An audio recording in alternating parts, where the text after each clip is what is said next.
SR news నిన్ Maheshwari headlines చూద్దాం. స్థానిక సంస్థల్లో బీసీలకు 42% రిజర్వేషన్లు కల్పించాలి. బీజీ జనసేన రాష్ట్ర అధ్యక్షుడు డిమాండ్. నూతన మద్యం పాలసీని వెంటనే రద్దు చేయాలి. ధర్నాకు దిగిన ఐక్య వేదిక. తిరుమలకు బయలుదేరిన పలాస జీడిపప్పు జెండా ఊపి ప్రారంభించిన మంత్రులు. కర్నూలు పర్యటనకు ముఖ్యమంత్రి. భద్రతాపరమైన చర్యల్లో అధికారులు. పార్వతీపురం ప్రభుత్వ జూనియర్ కాలేజీలో పార్టీ పట్టణ కార్యదర్శి జి వెంకటరమణ కామ్రేడ్ ఏజూరి సంస్కరణ సభను నిర్వహించారు. దేశంలోనే అణగారిన వర్గాల అభ్యున్నతి గురించి పార్లమెంట్లో గొంతెత్తి నినదించడమే కాకుండా తన వాదనా పటిమతో ప్రత్యర్థి పార్టీ నాయకుల మెప్పును పొందగలిగే అనితర సాధ్యుడు, గొప్ప దార్శనికుడు కామ్రేడ్ సీతారాం ఏచూరి అని వక్తలు కొనియాడారు. సిపిఎం పార్టీ అఖిల భారత ప్రధాన కార్యదర్శి కామ్రేడ్ సీతారాం ఏచూరి మృతికి నివాళిగా భారత కమ్యూనిస్టు పార్టీ పార్వతీపురం మన్యం జిల్లా కమిటీ ఆదివారం ప్రభుత్వ జూనియర్ కళాశాల ఆవరణలో జిల్లా కార్యదర్శి రెడ్డి వేణు అధ్యక్షతన జరిగిన సంస్మరణ సభలో జిల్లాలోని ముఖ్య రాజకీయ పార్టీ నాయకులతో పాటు పలు వామపక్ష ప్రజా సంఘ నాయకులు పాల్గొని ప్రసంగించారు. ముందుగా సంతాప తీర్మానాన్ని సిపిఎం పార్టీ జిల్లా కార్యదర్శి సభ్యులు ఎం తిరుపతిరావు ప్రవేశపెట్టారు. ఏచూరి మృతికి సంతాపంగా సభికులు 2 నిమిషాల పాటు మౌనం పాటించారు. అనంతరం సీతారాం చిత్రపటానికి పూలమాలలు వేసి నివాళులు అర్పించారు. కార్యక్రమానికి సంబంధించి సీతారాం ఏచూరి గారు మరణం, దాని సంతాపం ప్రకటించాలని చెప్పేసి పార్టీ జిల్లా కార్యదర్శి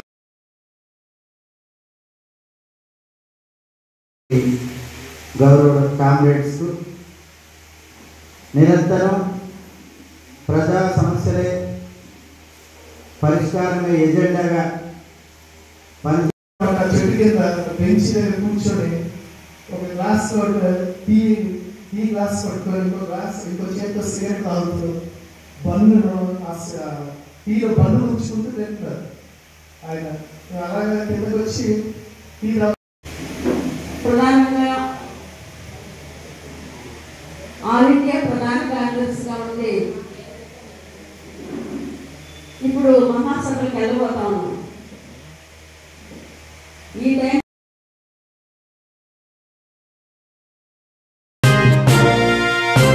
పార్వతీపురం మన్యం జిల్లా కేంద్రంలో ఉన్న బెలగాం చర్చ్ వీధిలో ఉన్న పునీత కార్మిక భోజప్ప దేవాలయంలో ఫాదర్ థామస్ రెడ్డి ఆధ్వర్యంలో విన్సెంట్ డి పాల్ యువత, స్త్రీలు, పురుషుల విభాగంల నుంచి పార్వతీపురం విచారణ పరిధిలో ఉన్న 40 మంది పేదలకు నిత్యావసర వస్తువులు, కొంత ఆర్థిక సాయాన్ని అందజేశారు. ఈ సందర్భంగా ఫాదర్ థామస్ రెడ్డి ఈ కార్యక్రమంలో మాట్లాడుతూ ఇంకా మరెన్నో సేవా కార్యక్రమాలను విన్సెంట్ డి పాల్ విభాగాల తరపున నిర్వహించాలి అని సభ్యులకు పిలుపునిచ్చారు. ఈ కార్యక్రమంలో విన్సెంట్ డి పాల్ నాయకులు, సభ్యులు పాల్గొన్నారు.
అక్టోబర్ 1వ తేదీన ముఖ్యమంత్రి చంద్రబాబు నాయుడు కర్నూలు జిల్లాలో పర్యటించనున్నారు.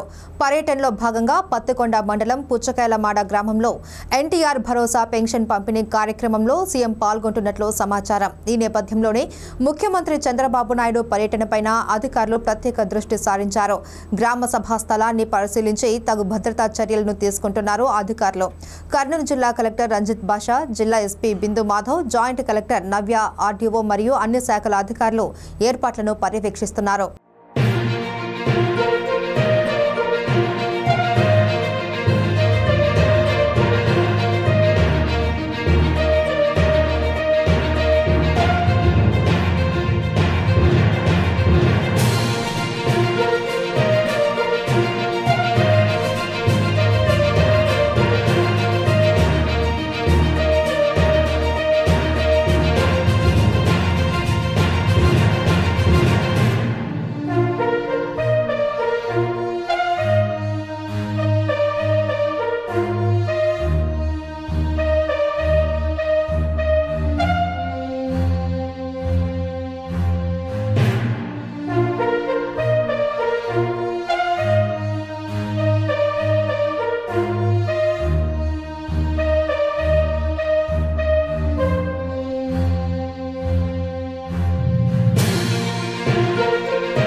పలాస జీడిపప్పు శ్రీవారి చెంతకు బయలుదేరింది. స్వామివారి ప్రసాదానికి పలాస జీడిపప్పును ప్రభుత్వం ఎంపిక చేసిన విషయం తెలిసిందే. అందులో భాగంగా కేంద్ర రాష్ట్ర మంత్రులు జీడిపప్పు వాహనాన్ని జెండా ఊపి ప్రారంభించారు. దీంతో శ్రీకాకుళం వాసులు సంతోషం వ్యక్తం చేస్తున్నారు. శ్రీకాకుళం జిల్లా పలాసలో గల SSS ఇంటర్నేషనల్ ఆగ్రో ప్రొడక్ట్స్ అనే జీడి పరిశ్రమ కర్మాగారం నుండి మొదటి రోజు సుమారు 30 టన్నుల జీడిపప్పును తిరుమల తిరుపతి దేవస్థానంకు ట్రాన్స్పోర్ట్ చేశారు. కేంద్ర మంత్రి కింజరాపు రామ్మోహన్ నాయుడు, రాష్ట్ర మంత్రి అచ్చెన్నాయుడుతో పాటు పలాస శాసన సభ్యురాలు గౌతు శిరీషలు జెండా ఊపగా పండితుల వేద మంత్రోచ్చల నడుమ వెంకటేశ్వర స్వామి సన్నిధికి జీడిపప్పును చేర్చేందుకు వాహనం బయలుదేరింది. ఈ సందర్భంగా జీడి కర్మాగారం యజమాని సంతోష్ కుమార్ మాట్లాడుతూ వెంకటేశ్వర స్వామి కృపతోనే 50 సంవత్సరాల తర్వాత మరలా ఈ రోజు తిరుమల తిరుపతి దేవస్థానం వేసిన బిడ్ తమకు దక్కిందని ఆనందం వ్యక్తం చేశారు. వ్యాపార పరంగా కాకుండా ఎంతో భక్తి శ్రద్ధలతో కార్మికులంతా పనిచేసి నాణ్యమైన జీడిపప్పును పంపిస్తున్నట్లు చెప్పారు. ఈ కార్యక్రమంలో వందలాది మంది కార్మికులు, భక్తులు పాల్గొన్నారు. తిరుపతి దేవస్థానం ఆ వెంకటేశ్వర స్వామి మాకు ఇచ్చిన అవకాశం, మాకు ఇచ్చిన మాకు ఈరోజు టీటీడీ టెండర్ మాకు దొరికింది. అదన్నీ జీడిపప్పు ముక్క సప్లై చేయడానికి మాకు టెండర్ వచ్చింది. దానికి మేము ఇలాగా కొంత క్వాంటిటీ ఇవ్వడానికి కమిట్మెంట్ అయ్యాము. ఈరోజు పలాస నుంచి చాలా ఏళ్ళు పెట్టి పెండింగ్ ఉన్నాం. ఒక 50 సంవత్సరాలు పెట్టి పలాస కళ, ఆ కళ ఈరోజు తెరవండి. టీటీడీకి బిడ్ ద్వారాన మేము దాన్ని సెలెక్ట్ అవ్వడం వల్ల ఈరోజు ఫస్ట్ వెహికల్ ఇక్కడ నుంచి పంపించడం జరిగింది.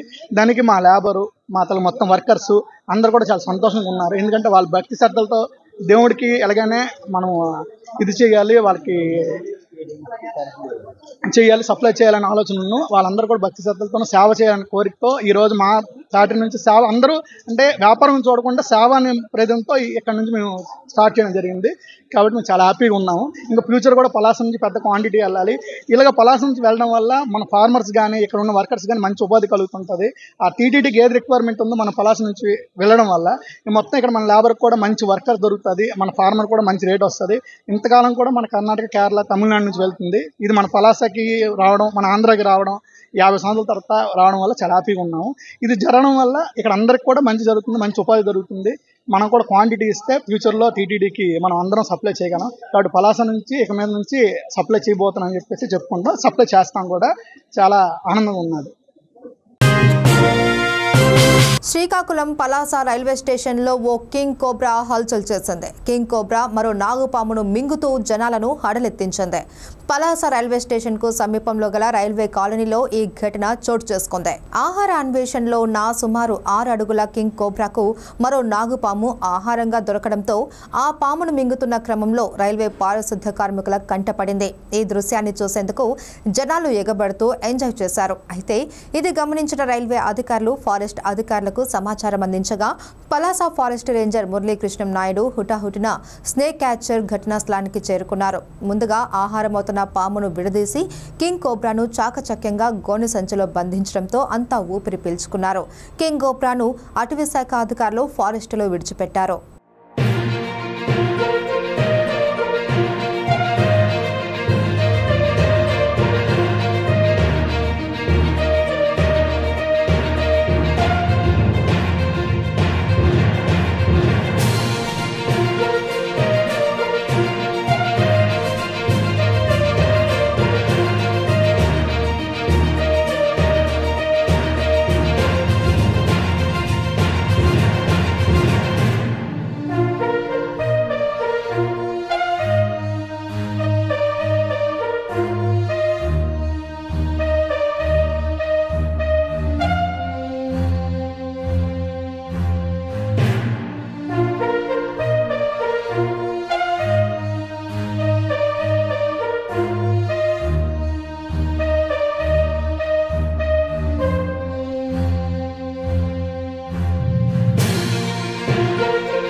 శ్రీకాకుళం జిల్లాలో గంజాయి గుట్టు రట్టు చేశారు పోలీసులు.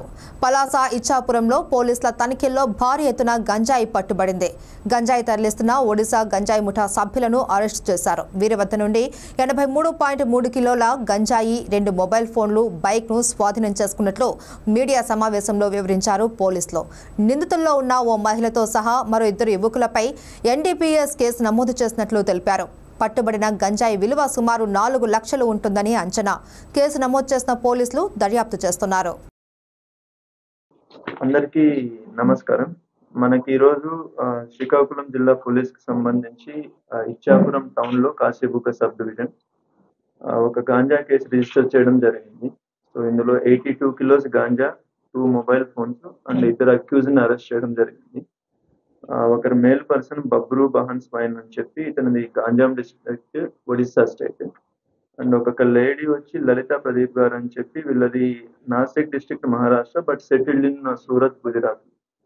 సో వీళ్ళు ఏంటంటే మనకి గాంజాం డిస్ట్రిక్ట్ లో గాంజా పర్చేజ్ చేసి ఇక్కడ మనకి ఇచ్చాపురం వరకు బై బస్సు వచ్చి అక్కడ నుంచి ప్రశాంతి ఎక్స్ప్రెస్ ట్రైన్ లో గుంతకల్ వెళ్తున్నారు. అక్కడ నుంచి సూరత్ ట్రైన్ కి వెళ్తున్నారు అనమాట. ఇది వీళ్ళ MO దీనికి సంబంధించి. సో ఇందులో మనకి సోర్స్ అండ్ ఎక్కడైతే పర్చేజ్ చేశారో ఆ పర్సన్, తర్వాత మనకి ఎక్కడికైతే రిసీవర్ ఉన్నారో వాళ్ళు కూడా ఐడెంటిఫైడ్, వాళ్ళని కూడా ఫర్దర్ గా అరెస్ట్ చేస్తాము. సో ఈ టోటల్ గా మనకి 82 కిలోస్ సీజ్ చేయడం జరిగింది. అలానే మనకి ఇంకొక కేసులో కాశీబుగ్గ టౌన్ PS కి సంబంధించి ఒక పర్సన్ ఐడెంటిఫై చేసి అరెస్ట్ చేయడం జరిగింది. ఈ కేసులో మనకి మొత్తం 1.3 కిలో గంజాస్ అండ్ ఒక బైక్ సీజ్ చేయడం జరిగింది. ఇతని MO ఏంటంటే బైక్ ని థెఫ్ట్ చేశారు. వాడు మనకి హైదరాబాద్ లో బైక్ ని థెఫ్ట్ చేసి దాంట్లో మనకి ఒడిస్సాకు వచ్చేసి అక్కడ నుంచి మళ్ళీ పర్చేజ్ చేసి తీసుకెళ్తున్నారు. సో ఆ బైక్ ని కూడా సీజ్ చేయడం జరిగింది. అది ఎక్కడి నుంచి అయితే దొంగలించారో వాళ్ళకి మనం హ్యాండ్ ఓవర్ చేస్తాము. ఇందులో కూడా మనకి సోర్స్ ని, తర్వాత అక్కడ సెల్ఫ్ కన్జంప్షన్ కి ఎవరెవరైతే ఇస్తున్నారు, ఇది వీళ్ళు పర్చేజ్ చేసిన సెల్ఫ్ కన్జంప్షన్. పార్వతీపురం మన్యం జిల్లాలో 28 మంది సచివాలయ కార్యదర్శులను పార్వతీపురం మన్యం జిల్లా గుమ్మలక్ష్మీపురం సాలూరు ఏజెన్సీ నుండి విజయనగరం జిల్లా భోగాపురం, ఎస్కోట, ఎల్కోట ప్రాంతాలకు బదిలీ చేయడం అన్యాయమని CPM పార్టీ నాయకులు ఆరోపించారు. ఈ సందర్భంగా జియమ్మ వలసలో CPM పార్టీ జిల్లా కార్యదర్శి వర్గ సభ్యులు కొల్లి గంగునాయుడు మాట్లాడుతూ, మన్యం జిల్లాలో ఉన్న 28 మంది సచివాలయ కార్యదర్శుల్లో 14 మంది పెళ్లి కాని ఆడపిల్లలు ఉన్నారని, అలాగే 12 మంది గిరిజనులు ఉన్నారని, వీరిని ఎక్కడో ఉన్న 150 కిలోమీటర్ల దూరంలో భోగాపురం, ఎస్కోట, గంట్యాడ మండలాలకు బదిలీ చేయడం అన్యాయమని అన్నారు. సచివాలయ కార్యదర్శులు ఇచ్చే 30,000 రూపాయల జీతంలో విజయనగరం ప్రాంతంలో ఇంటి అద్దెకే 10,000 రూపాయలు ఇవ్వాలి అని, ఇక్కడి నుంచి అక్కడికి వెళ్లి పనిచేయడం కష్టమని వాపోయారు. ఈ కార్యక్రమంలో CPM పార్టీ మండల కార్యదర్శి కోరంగి సీతారాం, మండల కమిటీ సభ్యులు మండంగి రామారావు పాల్గొన్నారు. పార్వతీపురం మన్యం జిల్లాలో 20 మంది సచివాలయ పంచాయతీ కార్యదర్శుల్ని అన్యాయంగా బదిలీ చేశారు. గుమ్మలక్ష్మీపురం, కురుపం, సాలూరు ఏజెన్సీ ప్రాంతాల నుండి విజయనగరం జిల్లాలో భోగాపురం, డెంకాడ, గరివిడి, ఎస్కోట సుదూర ప్రాంతాలకి ఈ కార్యదర్శుల్ని బదిలీ చేయడం అనేది జరిగింది. ఇది చాలా దుర్మార్గం. ఇందులో 14 మంది మహిళలు ఉన్నారు, 12 మంది గిరిజనులు ఉన్నారు. ఇవాళ పంచాయతీ కార్యదర్శులకు ఇచ్చిందే 30,000 రూపాయల జీతం. విజయనగరం జిల్లా ప్రాంతంలో కనీసం ఇంటెత్తికే 10,000 రూపాయలు పోవాల్సి ఉంటుంది. ఇతరత్ర ఖర్చులు కూడా అదనంగా ఉంటాయి. బ్రతకడానికి కూడా కష్టం. కాబట్టి ఇంత సుదూర ప్రాంతానికి బదిలీ చేయడం అనేది అన్యాయం. కాబట్టి ఈ బదిలీలను వెంటనే నిలుపుదల చేసి పక్కపక్క మండలాలకి బదిలీలు చేయాలని చెప్పి CPM పార్టీగా డిమాండ్ చేస్తున్నాం.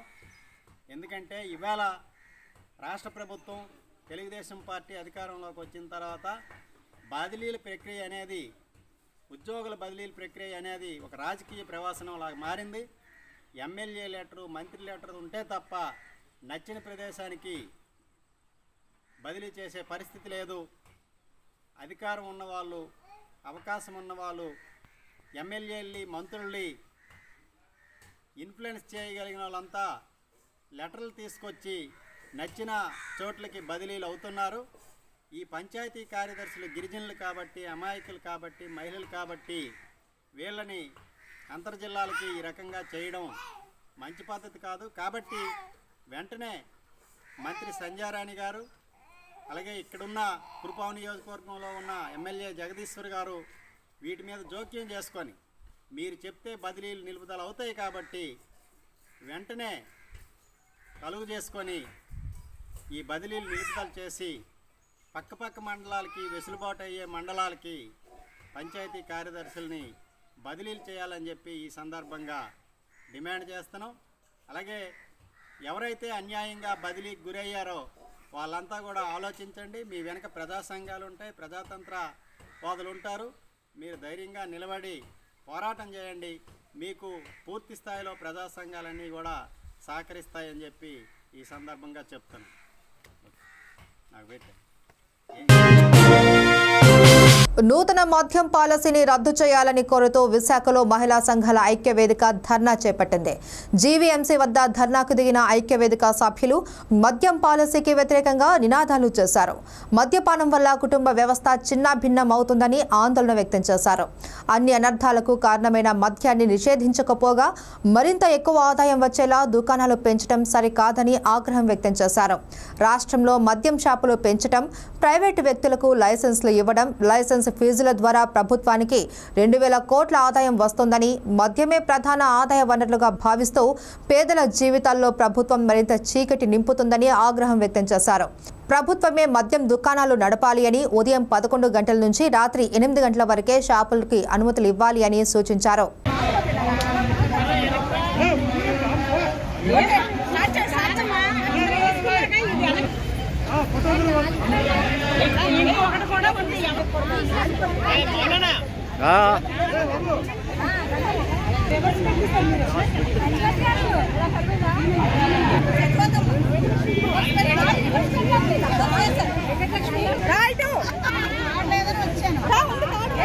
ఏర్పడిన కూటమి ప్రభుత్వం గంజాయి మీద ఉక్కుపాదాన్ని మేము మోపుతున్నామన్నారు. మరి గంజాయి మీద మోపిన ఉక్కుపాదాన్ని మద్యం మీద మోపడానికి ఏం ఆటంకం వచ్చిందని మహిళా సంఘాల ఐక్యవేదిక ప్రశ్నిస్తుంది. ఎందుకంటే ఇదేమైనా మద్యం ఏమైనా ఆదాయ వనరుగా చేసుకోవడానికి ఇలా సూపర్ 6 ప్రకటించి సూపర్ 6 కావాల్సిన డబ్బులంతా కూడా ఇక మేము ఇక్కడే సంపాదిస్తాము అని చెప్పేసి అంటున్నారు. కాబట్టి కొత్త నూతన మద్యం పాలసీ ద్వారా ప్రజలందరి దగ్గర నుంచి జనాభా ప్రాతిపదిక మీద తాగుబోతులుగా చేసి, వ్యసన పనులుగా చేసి, మద్యాన్ని ఆదాయ వనరుగా చేసుకొని ఇంకా జీవితాలు చిద్రం చేస్తుంది. ఇప్పటికే మద్య మరణాలని ప్రభుత్వం హత్యలని చెప్పి మేము నిలదీస్తున్నాము. అలాంటప్పుడు ఈ కొత్త నూతన మద్యం పాలసీ ప్రజలని ఆ యొక్క వ్యసనం నుంచి బయటపడేయడం కాకుండా మరింతగా తాగుబోతులుగా మార్చే పరిస్థితి ప్రభుత్వం తీసుకొస్తుంది. మేము తీవ్రంగా ఖండిస్తున్నాము. నూతన మద్యం పాలసీని ఆపాలి. లేదంటే కనుక ఏదైతే ఇప్పుడు గంజాయి మీద మోపిన ఉక్కుపాదాన్ని ఈ రోజు మద్యం మీద మోపకుండా ప్రభుత్వం ఆదాయ వనరుగా చేస్తుంది. ఇదేమైనా హెల్త్ డ్రింకా, లేకపోతే మెడిసినా, ఇది తాగాల్సిన విధంగా ఈ రోజు అభివృద్ధి కార్యక్రమాలకి లెక్క వేసుకుంటుంది. కాబట్టి వీటన్నిటి మేము తీవ్రంగా వ్యతిరేకిస్తూ వెంటనే మద్యాన్ని నిషేధించి నియంత్రించాలని చెప్పేసి మేము తీవ్రంగా డిమాండ్ చేస్తున్నాం. సూపర్ 6 అని చెప్పేసి హామీలు ఇచ్చి ఈ రోజు తీరా గెలిచినాక తొంగలో తెక్కే పరిస్థితి మనం చూస్తున్నాం. రేపటి నుంచి నూతన మద్యం పాలసీని అమల్లోకి తీసుకొస్తున్నారు. ఏదో ప్రజలకు అవసరమైతే ఏవైతే ఉచిత సిలిండర్లు ఇస్తున్నారో దానికోసం పట్టించుకోలేదు. నిత్యావసర వస్తువులు సరుకులన్నీ కూడా ఆకాశాన్ని అంటున్నాయి. అలాగే ఉచిత ఫ్రీ బస్సులకు అది కూడా పట్టించుకు ఏదైతే ప్రజలకు హానికరంగా ఉంటుందో, మహిళలపై అత్యాచారాలు, దాడులకి, క్రైమ్ రేట్ కి పెరుగుతుందో మద్యాన్ని మాత్రం దశల వారీగా నిషేధిస్తామని చెప్పినటువంటి గత ప్రభుత్వం కానివ్వండి పక్కన పెట్టేశారు. అందుకే వాళ్ళకి ఓడిపోయినట్టు పరిస్థితి వచ్చింది. మహిళలు ఖచ్చితంగా బుద్ధి చెప్పారు. ఈ ప్రభుత్వం కూడా తెలుగుదేశం నాయకులు చెప్పారు. పవన్ కళ్యాణ్ గారు అందరూ ఎక్కడైనా సరే మహిళలు షాప్ వద్దన్నట్లయితే మేము ఖచ్చితంగా తీసేస్తామని చెప్పి ఏ మహిళలు ఎవరో కూడా మాకు మద్యం షాప్ కావాలని ఎక్కడ కూడా కోరుకోరు. ఏదో జనాభా ప్రాతిపదికన హాస్పిటల్స్ లేవు, జనాభా ప్రాతిపదికన స్కూల్స్ లేవు, కానీ 10,000 మంది ఎక్కడైనా ఉన్నట్లయితే మద్యం షాప్ ఇవ్వమంటున్నారు. ప్రైవేటు వ్యక్తులకు ఇచ్చినట్లయితే మరింత మద్యం వేరే పారుతుంది, మహిళలకు హింస పెరిగిపోతుంది, దాడులు పెరిగిపోతాయి, అత్యాచారం పెరిగిపోతుంది. మనం చూసుకున్నట్టు గతంలో ఎక్కడ చూసా సరే తాగినటువంటి మైకంలో తల్లి చెల్లి అనే తేడా లేకుండా విచక్షణ కోల్పోయి మరి అత్యాచారాలకు ఎగబడుతున్నారు. చెప్పినప్పుడు ఎందుకు ఈ రకంగా ప్రవర్తిస్తామని చెప్పి అడుగుతున్నాం.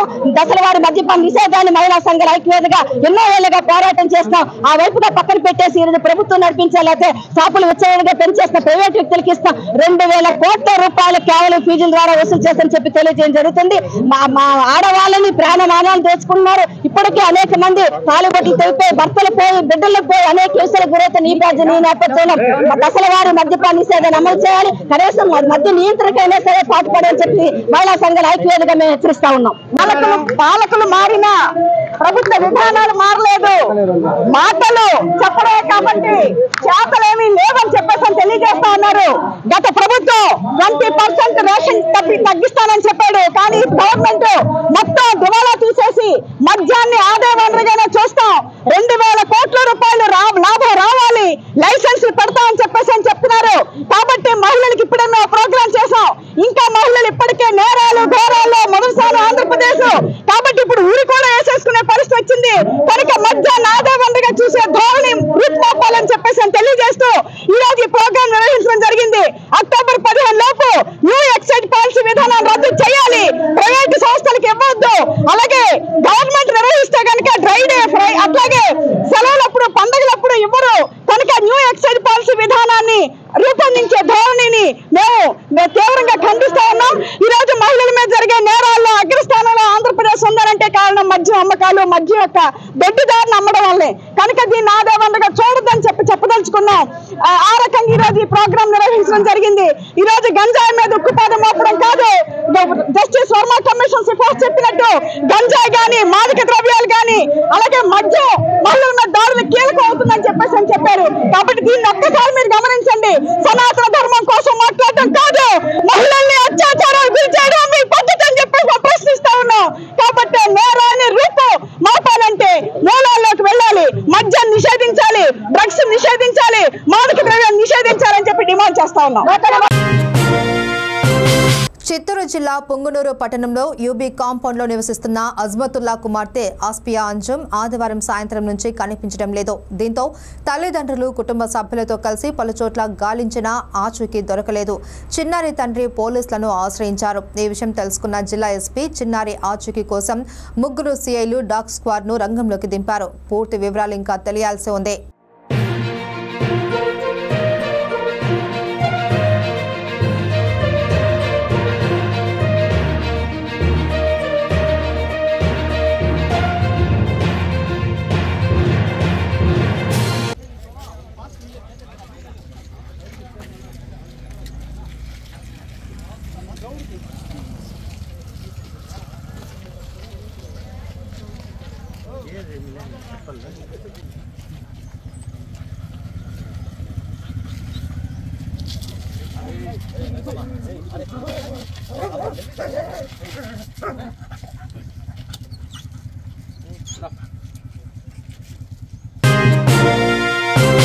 ఆదిలాబాద్ సీసీఐడి రాజకీయ పార్టీలు ఎన్నికల్లో ఎజెండాగా తీసుకుంటున్నారు. ఈ ఫ్యాక్టరీ తెరవడం సాధ్యం కాదు అని తెలిసి కూడా తమను గెలిపిస్తే సీసీఐని ప్రారంభిస్తాము అని హామీ ఇస్తున్నారు.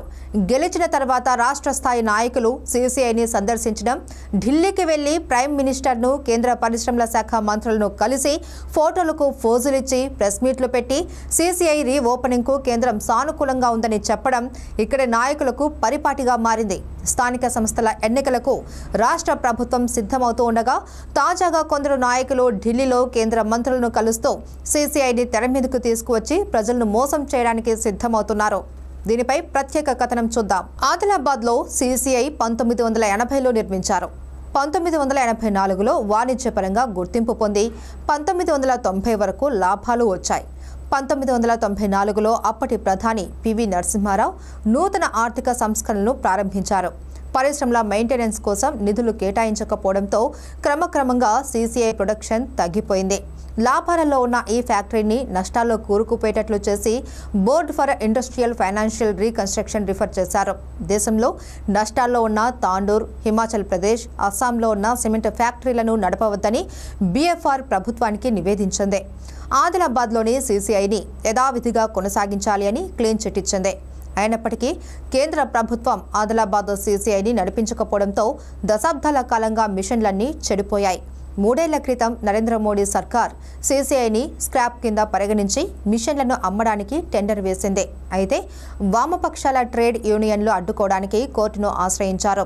ఈ విషయమై కోర్టు అప్పుడు రాష్ట్రంలో ఉన్న కేసీఆర్ సర్కార్ను వివరణ కోరగా కేంద్రం ఆధీనంలో ఉన్న సీసీఐని తమ ప్రభుత్వం ఆధీనంలోకి తీసుకుని ఉత్పత్తిని ప్రారంభిస్తామని చెప్పారు.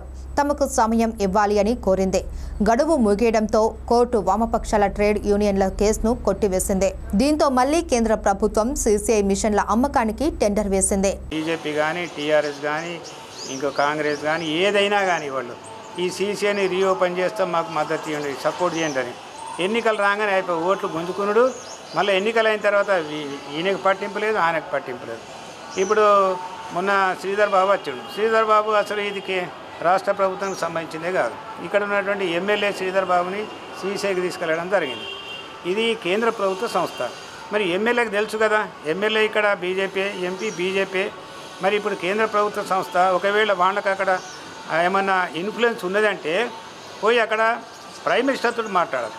ఇక్కడ ఎన్నికలప్పుడు ప్రైమ్ మినిస్టర్ వచ్చిండు, ఇదే ఎమ్మెల్యే పాయల్ శంకర్ గారు, ఇదే నాగేష్ గారు మరి ముఖ్యమంత్రిని అడిగితే ఆయన ఒక్క మాట మాట్లాడలేదు. ఇక్కడ తెరుస్తాను లేదు, తెరలేదు. ఎందుకు మాట్లాడలేదు అది వాళ్ళు గమనించండి. ఎప్పుడన్నా ఎందుకు మాట్లాడినట్టు మేము చెప్తున్నాం. ఎందుకంటే ఏఐటీసీ 24 సమ్మెలు చేసింది. ఎందుకు చేసింది? ప్రైవేటీకరణ అమలు చేయదని ప్రభుత్వ రంగ సంస్థలు కాపాడాలని చేసింది. మోదీ గారేమి ప్రైవేటీకరణకు అనుకూలంగా ఉన్నారు. మరి వీళ్ళకి తెలియదా? తెలుసు. అయినానేమి ప్రజల నుంచి ఓట్లు కొరకే ఇదంతా రాజకీయం. ఇప్పుడు ప్రైమ్ మినిస్టర్ ఒప్పుకోనప్పుడు ఇప్పుడు నేను పోయి మినిస్టర్ని కలిసిండ్రు. మినిస్టర్ని కలిసేసి మన సీసీఐని ఓపెన్ చేయమని చెప్పడం జరుగుతుంది. అంటే ఇప్పుడు మళ్ళీ పంచాయతీ ఎన్నికలు వస్తున్నాయి, మళ్ళీ ఇక్కడికి వచ్చి మళ్ళీ డ్రామా. నువ్వు అసలు చెప్పేది ఉంటే కరెక్ట్ చెప్పాలి. ఇక్కడ ఓపెన్ అవుతుందా కాదా అని మేము చెప్తున్నాం. 1996 నుంచి మేము ఏఐటీసీ పోరాటం చేస్తుంది. ఏఐటీసీ సిపిఐని పట్టుకున్నది, కాంగ్రెస్ని పట్టుకున్నది, బీజేపీని పట్టుకుని అన్ని పార్టీలను పట్టుకున్నది. తేలింది ఏమంటే ఇక్కడ ప్రైవేటీకరణకు ఈ ఏడాది రాష్ట్రంలో నిర్వహించిన ఎన్నికల్లో రాజకీయ పార్టీలు ఆదిలాబాద్ సీసీఐని ఎన్నికల్లో మేనిఫెస్టోలో చేర్చి ప్రచారం చేశారు. తమను గెలిపిస్తే సీసీఐని అధికారంలోకి వచ్చిన వెంటనే రీఓపెన్ చేసి స్థానిక యువతకు ఉద్యోగాలు కల్పిస్తామని హామీలు గుప్పించారు. అయితే ఎన్నికల ప్రచారంలో భాగంగా జిల్లా కేంద్రానికి వచ్చిన అప్పటి పీసీసీ చీఫ్ రేవంత్ రెడ్డి రాష్ట్రంలో కాంగ్రెస్ ప్రభుత్వం ఏర్పాటైతే సీసీఐని ప్రారంభిస్తామని చెప్పారు. రాష్ట్రంలో కాంగ్రెస్ పార్టీ ప్రభుత్వం ఏర్పాటు కావడం, ఆదిలాబాద్ నియోజకవర్గ ఎమ్మెల్యేగా బీజేపీ నాయకుడు పాయల్ శంకర్ గెలుపొందాడు. కాగా ఎన్నికల్లో ఇచ్చిన హామీ మేరకు ఇటీవలే రాష్ట్ర ఐటీ పరిశ్రమల శాఖ మంత్రి శ్రీధర్ బాబు ఆదిలాబాద్ సీసీఐని సందర్శించారు. ఫ్యాక్టరీ స్థితిగతులపై మేనేజర్ని అడిగి తెలుసుకున్నారు. రాష్ట్ర ప్రభుత్వం సీసీఐని నడపడం సాధ్యం కాదని చెప్పలేక ఫ్యాక్టరీ ప్రారంభించడానికి కేంద్ర ప్రభుత్వంపై ఒత్తిడి తీసుకువస్తామని చెప్పి వెళ్లారు. అయితే రాష్ట్ర ప్రభుత్వం స్థానిక సంస్థల ఎన్నికలకు సిద్ధమవుతుండగా రాజకీయ పార్టీలు తమ ఉనికిని కాపాడుకునేందుకు మళ్లీ సీసీఐని తెరపైకి తీసుకువస్తున్నారు. ఇటీవలే ఆదిలాబాద్ ఎమ్మెల్యే, ఆదిలాబాద్ ఎంపీ కేంద్ర మంత్రులను కలిసి విన్నవించడం, ప్రెస్ మీట్లో ద్వారా కేంద్రం సీసీఐ రీఓపెనింగ్ కు సిద్ధంగా ఉందని, రాష్ట్ర ప్రభుత్వం సహకరించడం లేదని ఇలా ఒకరిపై ఒకరు ఆరోపణలు చేసుకుంటూ ప్రజలను మోసం చేస్తూ రాజకీయ పబ్బం గడుపుకుంటున్నారు. ఆదిలాబాద్ జిల్లా అభివృద్ధికి తలమానికంగా వెలుగొందిన సిమెంట్ కార్పొరేషన్ ఆఫ్ ఇండియా ప్రభుత్వాల నిర్లక్ష్య ఫలితంగా, ప్రభుత్వాల విధానాల లోపాల ఫలితంగా మూతపడింది. ఒకనాడు మినీ ఇండియాగా వెలుగొందిన ఆదిలాబాద్ ఈరోజు పరిశ్రమలు లేక, ప్రభుత్వ రంగ సంస్థలు ఓపెన్ కాక ఈరోజు పూర్తిగా వెనుకబాటుకు గురై ఈరోజు నిర్లక్ష్యం నీడన చేరిందనేది మనం అర్థం చేసుకోవచ్చు. 100 సంవత్సరాలకు సరిపడా పరిశ్రమ రోజు నడిచినా కూడా 100 సంవత్సరాలు ఆగకుండా నడవడానికి అవకాశం ఉన్న ముడి సరుకులు ఆదిలాబాదు పరిసర ప్రాంతాల్లో ఉన్నాయనేది అందరికీ తెలుసు. అయినా కూడా ప్రభుత్వాల విధానాలు ఏవైతే ఉన్నాయో, అయితే ప్రభుత్వ రంగ సంస్థలను మూసివేయడం లేదా తమ స్వాములైన కార్పొరేట్లకు కారు చౌకగా కట్టబెట్టడం, ఈ ప్రభుత్వాల విధానాల ఫలితంగానే ఈరోజు ఆదిలాబాద్ సిమెంట్ పరిశ్రమ మూతపడింది అనేది ప్రజలందరూ అర్థం చేసుకోవాలి. మరోవైపు ఈ సిమెంట్ ఫ్యాక్టరీని తెరిపిస్తామని, ఎయిర్ ఫోర్స్ను ఏర్పాటు చేస్తామని చెప్పేసి ఈరోజు రాజకీయ పబ్బం గడుపుకోవడం కోసం, ఎన్నికల్లో ఓట్లు దండుకోవడం కోసం వీటిని ఎజెండాగా మారుస్తున్న ఈ పార్టీలు బీజేపీ, కాంగ్రెస్, బీఆర్ఎస్ ఇటువంటి పార్టీల పట్ల జిల్లా ప్రజలు అప్రమత్తంగా ఉండాలి. ఎన్నికలు స్టార్ట్ అయిన వెంటనే ఈరోజు స్థానిక సంస్థల ఎన్నికలున్న నేపథ్యంలో ఈ ఎమ్మెల్యేలు, మంత్రులు, ఎంపీలు వెళ్ళి ఢిల్లీ చుట్టూ ప్రదక్షిణలు చేసి వచ్చి ఆదిలాబాద్లో ఓట్లు ఏరుకునే పరిస్థితి ఉన్నది. కాబట్టి జిల్లా ప్రజలు ఇకనైనా చైతన్యవంతంగా ఆలోచించాలి. ఈ ఓట్ల రాజకీయం చేస్తున్న పార్టీలకు బుద్ధి చెప్పాలని చెప్పేసి కోరుతా ఉన్నాం. ఆదిలాబాద్ సిమెంట్ ఫ్యాక్టరీ మూతబడి 1998లో మూతపడడం జరిగింది. 98 మొత్తం మూతపడడం 98. అయితే ఇప్పటికి 26 సంవత్సరాలు అయింది మూతబడి. 4-5 ఎన్నికలు అనేటివి రావడం జరిగింది. ఆ ఎన్నికలలో, పార్లమెంట్ ఎన్నికలలో కానీ, అసెంబ్లీ ఎన్నికలలో కానీ అన్ని రాజకీయ పార్టీలన్నీ కూడా ప్రజల్ని మోసం చేస్తూ మేము జరిపిస్తామని చెప్పడం జరిగింది. మన చివరికి పోయిన ఎన్నికలలో కూడా బీజేపీ ఎంపీ గెలిచినప్పుడు కూడా స్వయం బాబురావు ఆయన కూడా నేను సిమెంట్ ఫ్యాక్టరీని తెరిపిస్తా అని చెప్పడం జరిగింది.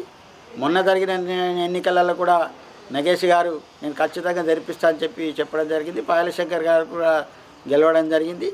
కానీ మోసపూరితంగా ఈరోజు మేము పరిశ్రమల శాఖ మంత్రి దగ్గరికి పోయినాం, ఆ రకంగా మేము మళ్ళీ తెరిపించడానికి ప్రయత్నం చేస్తున్నాం అనేటువంటి చెప్తున్నారు. ఈ మోసపూరితమైనటువంటి మాటలు చెప్పకుండా ఆదిలాబాద్ ప్రజల్ని ఇంకా ఎన్నొద్దులు ఈ భ్రమలలో ఉంచుతారనేటువంటి మేము చెప్పదలుచుకున్నాం.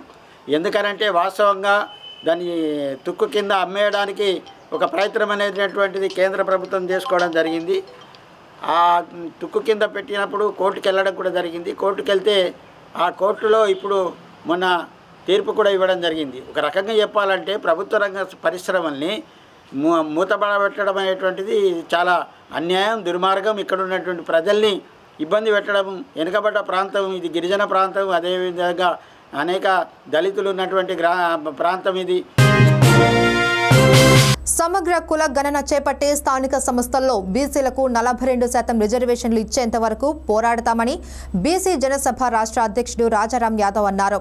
ఆదిలాబాద్ జిల్లా కేంద్రంలోని ఎన్టీఆర్ చౌక్లోని ఆర్ఎన్బి ఎదుట ఆదివారం బీసీ జనసభ, బీసీ కులాల ఐక్య వేదిక ఆధ్వర్యంలో నిర్వహించిన బీసీల సత్యాగ్రహ దీక్షలో ఆయన ముఖ్య అతిథిగా పాల్గొన్నారు. బీసీలకు రిజర్వేషన్ కల్పించాలి అంటూ నినాదాలు చేశారు. బీసీ జనసభ రాష్ట్ర అధ్యక్షుడు రాజారాం యాదవ్ సమగ్ర కుల జనగణనతో పాటు స్థానిక సంస్థల్లో బీసీలకు 42% రిజర్వేషన్లు సాధించుకునేంత వరకు బీసీలు ఐక్యంగా పోరాడాలి అని రాజారాం యాదవ్ అన్నారు. కాంగ్రెస్ పార్టీ కామారెడ్డి బీసీ డిక్లరేషన్ను ఖచ్చితంగా అమలు చేయాలి అని డిమాండ్ చేశారు. సీఎం రేవంత్ రెడ్డి బీసీలకు ఇచ్చిన హామీలు నెరవేర్చట్లేదు అని మండిపడ్డారు. సీఎం రేవంత్ రెడ్డి తన కులపోళ్లకే పదవులు ఇస్తున్నారని ఆరోపించారు. కాంగ్రెస్ పార్టీకి బీసీల ఓట్లు కావాలి, పదవులు మాత్రం వద్దా అని ప్రశ్నించారు. బీసీల ఓట్లు కొల్లగొట్టేందుకు ప్రయత్నిస్తున్నారని విమర్శించారు. ఈ కార్యక్రమంలో డాక్టర్ రవికిరణ్ యాదవ్, బీసీ సంఘాల నాయకులు మేకల కృష్ణ, వేణుకుమార్, గజేందర్, కాసవేని నారాయణ, హనుమన్ యాదవ్, ఈర్ల సత్యనారాయణ, పార్థసారథి, అన్నదానం జగదీష్ తదితరులు పాల్గొన్నారు. జరపాలని స్థానిక సంస్థల్లో 42% రిజర్వేషన్ ఇవ్వాలని చెప్పేసి ఇలా ఆదిలాబాద్ జిల్లా కేంద్రంలో బీసీ సంఘాల ఆధ్వర్యంలో సత్యాగ్రహ దీక్ష కొనసాగుతూ ఉన్నది. మరి ఈ సందర్భంగా ఒకటే విజ్ఞప్తి చేస్తూ ఉన్నాను.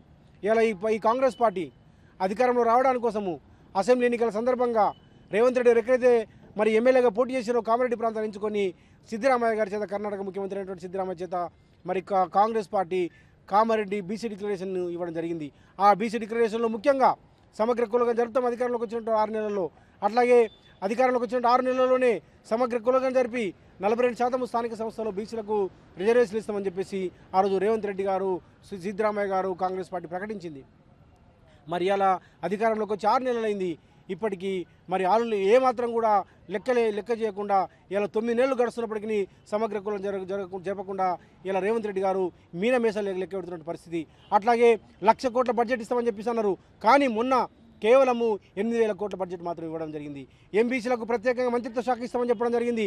అంతేకాకుండా సూర్యునే కాదు చంద్రుని కూడా సూర్యుని కూడా తీసుకొస్తామని చెప్పేసి బీసీలకు మరి కళ్ళెబొల్లి మాటలు చెప్పి మరి అబద్ధపు హామీలు ఇచ్చి బూటకపు హామీలు ఇచ్చి ఇలా బీసీని మోసం చేసిన పరిస్థితిని కనిపిస్తూ ఉన్నది రేవంత్ రెడ్డి గారు. ముఖ్యంగా నేను అడుగుతా ఉన్నాను, రేవంత్ రెడ్డి గారు మీరు ఏ పార్టీలో ఉన్నారు? మీరు రాహుల్ గాంధీ కాంగ్రెస్ పార్టీ ఉన్నారా? మీరు ఖర్గే కాంగ్రెస్ పార్టీ ఉన్నారా? మీరు సోనియా గాంధీ కాంగ్రెస్ పార్టీ ఉన్నారా? లేదా నరేంద్ర మోడీ పార్టీలో ఉన్నారా? బీజేపీలో ఉన్నారా? మీరు తేల్చుకోవాల్సిన అవసరం ఉంది. మీ నాయకుడేమో పార్లమెంట్లో, లోక్సభలో చాలా స్పష్టంగా చెప్తా ఉన్నారు.